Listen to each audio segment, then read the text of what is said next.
What's going on, boys and girls? Oh, another crappy day in the old BVD house. Nebraska. Was looking up some facts about not only the state of Nebraska, but the football team of Nebraska. And of course, I'm an older gentleman, and Nebraska back in the 70s and 80s and even the 90s was, to say a powerhouse would be an understatement. They were a power neighborhood, a power apartment complex. They were bigger than a powerhouse. A ton of conference championships in their history.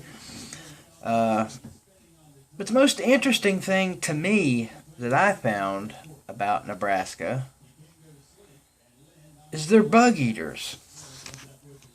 Yeah, Nebraska is a bunch of bug eaters. Well, they used to be. Did you know? And I'm even asking Nebraska fans this. Did you know that from 1892 to 1899, you were the Nebraska bug eaters? That's awful close to booger eaters. And before that, this really took me by surprise. You were the Nebraska Old Gold Knights. Wonder why you changed your colors. I'm sure there's a story for that. Just didn't look it up. So, bug eaters.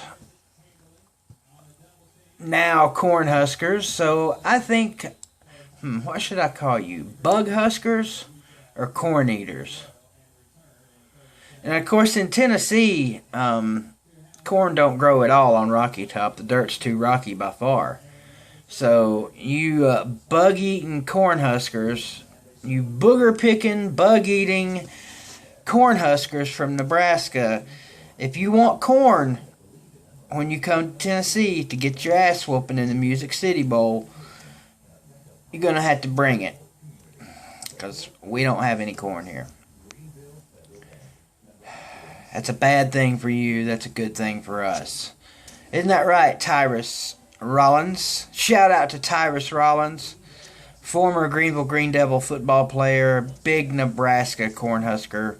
Excuse me, big Nebraska Bug Husker fan. Tried to get him to do a shave the head bet with me, but he was too chicken. I can understand that.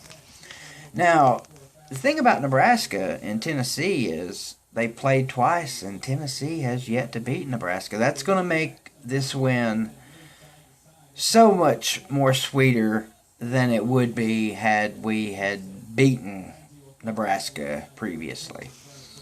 Now, disappointing season for Tennessee this season, and probably Nebraska too, given the way their season started.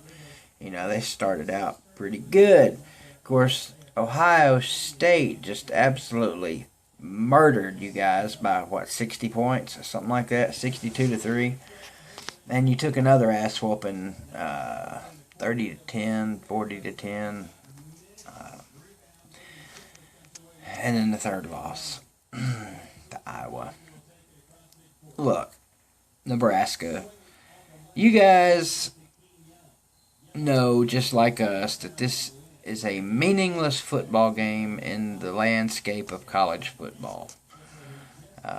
Two teams that used to be powerhouses still struggling to get back to relevance. One will take another step in Nashville, one will not. The bottom line is Tennessee.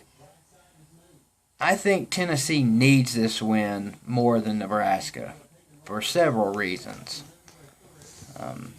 And Joshua Dobbs, he knows the drill, he knows the story. Peyton Manning and T. Martin both finished their careers with losses to Nebraska, and he doesn't want to be the third Tennessee quarterback to do that. So it's not going to happen. I'm saying 45-35 Tennessee. And I'll have another video before this game. Just getting started. I haven't gotten nasty with you Huskers yet, but I'm going to. You booger-eating, bug-eating, nose-picking, corn-husking Flatlanders. Flatlanders. Maybe that's a stretch. But it was called... Nebraska was once called the Great American Desert. And I might hit you with some more facts about this bunghole, booger-eating, bug-eating, Husker corning, shitty football team state. Go Vols! That's right.